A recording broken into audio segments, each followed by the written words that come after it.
Over the past decade, lawsuits involving the San Diego Police Department have cost taxpayers in the city more than $116 million, including a record $42 million just this past year. New tonight, News 8's Richard Allen is here with a push by one city council member for more accountability and what San Diego police say they are now doing to prevent these types of lawsuits in the future. Richard? Well, that's right, guys. In fact, of that $42 million this past year in settlements from litigation against the police department was a record $30 million settlement to the family of Kanoa Wilson, a 16-year-old who was fatally shot by San Diego police while fleeing gunfire. San Diego City Councilmember Henry Foster III is pushing for change to prevent more incidents like this moving forward.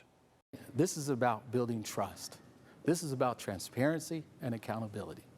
Speaking to CBS 8, Councilmember Foster says that it's critical to track the data, showing a disturbing trend of increasing amounts of legal settlements stemming from police misconduct. As we look at this, one question has always lingered.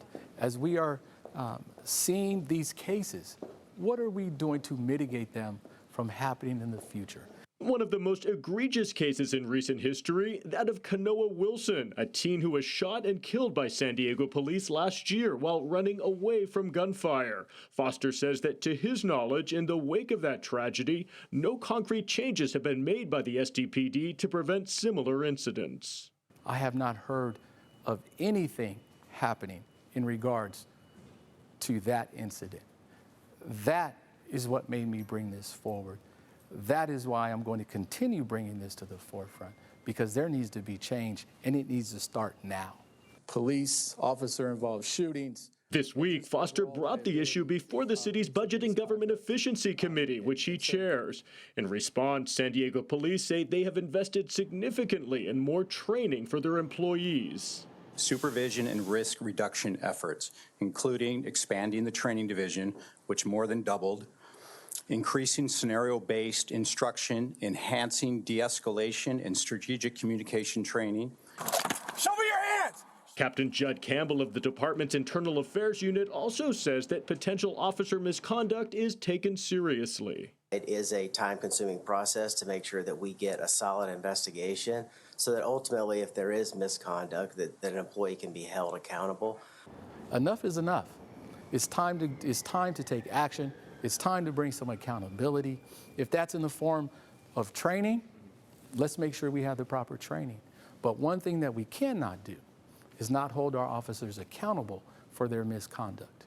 And Councilmember Foster is also pushing for a thorough review of all settlement and judgment costs to be presented as part of the budget-making process in the future, to take that into account before the city finalizes its budget every year. We've been following this budget process very closely, and we know this was an extremely challenging one for the city initially. They were dealing with a $118 million deficit.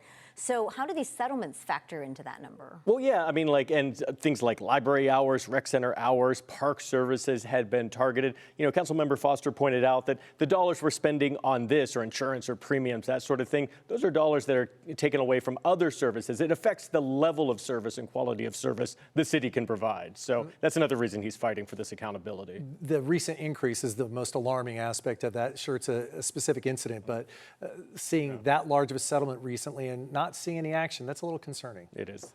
Thanks, Richard. Thank you.